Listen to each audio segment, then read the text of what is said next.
ક્યારે આવશે ગુજરાતમાં ચોમાસાની આતુરતાનો અંત?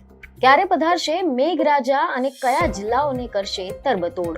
તો ચાલો જાણીએ કે હવામાન વિભાગે પોતાના લેટેસ્ટ બુલેટિનમાં ગુજરાત તરફ ચોમાસાની આગેકૂચને લઈને શું મહત્વની આગાહી કરી છે. નમસ્કાર દર્શક મિત્રો, @ગુજરાતમાં આપનું સ્વાગત છે. દર્શક મિત્રો, ગુજરાત આખું અત્યારે જે એકમાત્ર સવાલનો જવાબ શોધી રહ્યું છે તે એ છે કે આખરે મેઘરાજા ગુજરાત પર ક્યારે મહેરબાન થશે. બળબડતા ઉનાળાના આકરા તાપ અને અસહ્ય બફારાથી ત્રસ્ત બનેલા ગુજરાતના નાગરિકો અત્યારે આકાશ તરફ મીટ માંડીને બેઠા છે કે ક્યારે કાળા દિબાંગ વાદળો ઘેરાય અને ક્યારે ધરતીપુત્રોના ચહેરા પર ખુશીની લહેરો દોડી જાય. જેમ આપણા સૌને ખબર જ છે તેમ ગત શનિવારે અને રવિવારે રાજ્યના કેટલાક વિસ્તારોમાં પ્રી મોન્સૂન એક્ટિવિટીના ભાગરૂપે સારો એવો વરસાદ નોંધાઈ ગયો હતો, જેને આના કારણે લોકોને થોડીક ક્ષણો માટે ગરમીથી રાહત પણ મળી હતી અને એવું લાગ્યું હતું કે હવે વિધિવત ચોમાસું બેસી જ જવાનું છે. પરંતુ કચ્છ સહિતના કેટલાક વિસ્તારો હજી પણ સંપૂર્ણપણે શુષ્ક ભાસી રહ્યા છે અને આકરો તાપ સહન કરી રહ્યા છે. ભારતમાં ચોમાસાના આગમનની સત્તાવાર તારીખ 4 જૂન નોંધાઈ ચૂકી છે અને ત્યારથી જ અત્યાર સુધીમાં દેશના અનેક ભાગોમાં મેઘરાજા ધડબડાટી બોલાવી રહ્યા છે. પરંતુ આપણું ગુજરાત હજુ સુધી આની કાગડોળે રાહ જોઈ રહ્યું છે કે ક્યારે ચોમાસું સત્તાવાર રીતે દસ્તક દેશે. જોકે અમુક દિવસો સુધી ચોમાસા પૂર્વના અતિ ઉત્સાહજનક વરસાદ બાદ ફરી એકવાર વાતાવરણ શાંત પડી ગયું છે અને માત્ર છૂટાછવાયા સ્થળોએ જ હળવા વરસાદી ઝાપટા જોવા મળી રહ્યા છે. અને આવામાં હવામાન વિભાગે પોતાના લેટેસ્ટ બુલેટિનમાં ગુજરાત તરફ ચોમાસાની આગેકૂચને લઈને ખૂબ જ મહત્વપૂર્ણ આગાહી જાહેર કરી છે, જે દરેક ગુજરાતવાસીઓએ જાણવી ખૂબ જ જરૂરી છે. તો મીડિયા રિપોર્ટ અનુસાર હવામાન વિભાગના 21 જૂનના લેટેસ્ટ રિપોર્ટ અનુસાર રાજ્યમાં આજથી એટલે કે 22 જૂનથી લઈને 24 જૂન સુધીમાં કયા કયા વિસ્તારોમાં મેઘરાજા ગર્જના કરશે અને કયા વિસ્તારો કોરા ધાકોર રહેશે તેની વિગતવાર માહિતી સામે આવી છે. ખાસ કરીને 22 જૂનની જો આપણે વાત કરીએ તો આજે ખેડા, અમદાવાદ, આણંદ, પંચમહાલ, મહીસાગર, દાહોદ, વડોદરા, છોટાઉદેપુર, નર્મદા, ભરૂચ, સુરત, ડાંગ, તાપી, નવસારી, વલસાડ, રાજકોટ, જૂનાગઢ, અમરેલી, ભાવનગર, ગીર સોમનાથ અને બોટાદ જેવા 21 જિલ્લાઓમાં છૂટાછવાયા સ્થળોએ વીજળીના કડાકા ભડાકાની સાથે ગાજવીજ સાથે હળવાથી મધ્યમ વરસાદ થવાની પ્રબળ શક્યતા દેખાઈ રહી છે. આના સિવાયના બાકીના જિલ્લાઓ, જેમાં ઉત્તર ગુજરાત અને કચ્છનો સમાવેશ થાય છે, ત્યાં હવામાન મોટા ભાગે શુષ્ક જ રહેશે તેવી સંભાવના વ્યક્ત કરવામાં આવી છે. આગળ વધતા આપણે વાત કરીએ, 23 જૂનના રોજ પણ મેઘરાજા પોતાની બેટિંગ ચાલુ રાખશે અને અમદાવાદ, આણંદ, વડોદરા, છોટાઉદેપુર, નર્મદા, ભરૂચ, સુરત, ડાંગ, તાપી, નવસારી, વલસાડ સહિત સૌરાષ્ટ્રના રાજકોટ, જૂનાગઢ, અમરેલી, ભાવનગર, ગીર સોમનાથ અને બોટાદમાં છૂટાછવાયા સ્થળોએ હળવાથી મધ્યમ વરસાદ જોવા મળી શકે છે.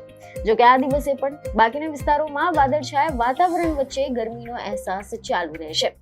ત્યારબાદ 24 જૂનના રોજ વરસાદનું જોર થોડુંક ઘટી જશે અને તે માત્ર દક્ષિણ ગુજરાત અને સૌરાષ્ટ્રના દરિયાકાંઠાના વિસ્તારો પૂરતો સીમિત રહી જશે, જેમાં સુરત, ડાંગ, તાપી, નવસારી, વલસાડ, અમરેલી, ભાવનગર અને ગીર સોમનાથમાં જ હળવા ઝાપટાની અપેક્ષા છે, જ્યારે બાકીનું ગુજરાત ફરી એકવાર શુષ્કતા અનુભવશે.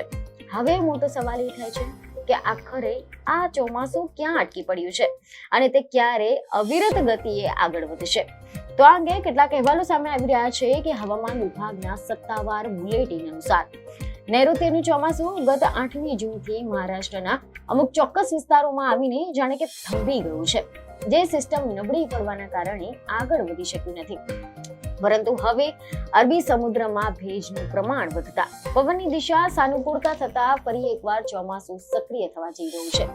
23 જૂન સુધીમાં આ ચોમાસું મહારાષ્ટ્રના બાકીના ભાગો, તેલંગાણા, ઓડિશા, ઝારખંડ, બિહાર અને છત્તીસગઢ તરફ મજબૂતાઈથી આગળ વધે તેવા તમામ સાનુકૂળ સંજોગો સર્જાઈ ગયા છે અને અરબી સમુદ્રના કિનારાના વિસ્તારો જેવા કે કોંકણ અને ગોવામાં 23 અને 24 જૂનની આસપાસ તો અત્યંત ભારે વરસાદની ચેતવણી પણ જાહેર કરી દેવામાં આવી છે.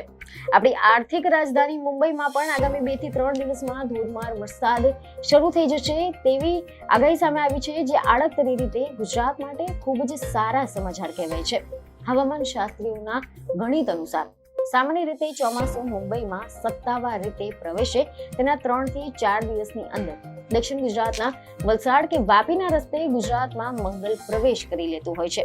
એટલે કે 23 જૂનની આસપાસ મહારાષ્ટ્ર અને આંધ્રપ્રદેશના બાકીના ભાગોને જો કવર કરી લેશે તો આ કવર કર્યા બાદ તરત જ ચોમાસાની એન્ટ્રી ગુજરાતમાં જોવા મળી જશે અને આનાથી જૂનના અંતિમ સપ્તાહમાં આખા રાજ્યમાં સાર્વત્રિક અને ધોધમાર વરસાદી માહોલ જોવા મળે તેવી આશા છે. આ વિલંબ પાછળ વૈશ્વિક હવામાનની પેટર્ન અને અલ નીનોની અસર પણ જવાબદાર ગણવામાં આવી રહી છે. પરંતુ હવે લા નીનાની જે સ્થિતિ છે તે ધીમે ધીમે મજબૂત થઈ રહી હોવાથી જુલાઈ અને ઓગસ્ટ મહિનામાં ગુજરાતમાં ખૂબ જ સારો, કદાચ સરેરાશ કરતા વધુ પણ વરસાદ થાય તેવી પૂરેપૂરી સંભાવના છે.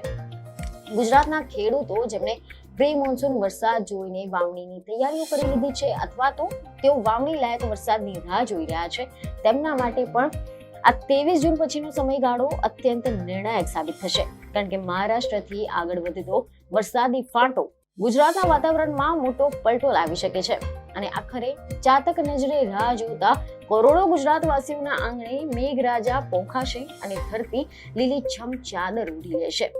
તો આશા છે કે અમારા દ્વારા આપવામાં આવેલી આ તમામ માહિતી તમને મહત્વની લાગી હશે, જેથી અમારા વિડીયોને લાઈક અને શેર જરૂરથી કરજો. બીજી એક ખબર સાથે ફરી મળીશું. ધન્યવાદ.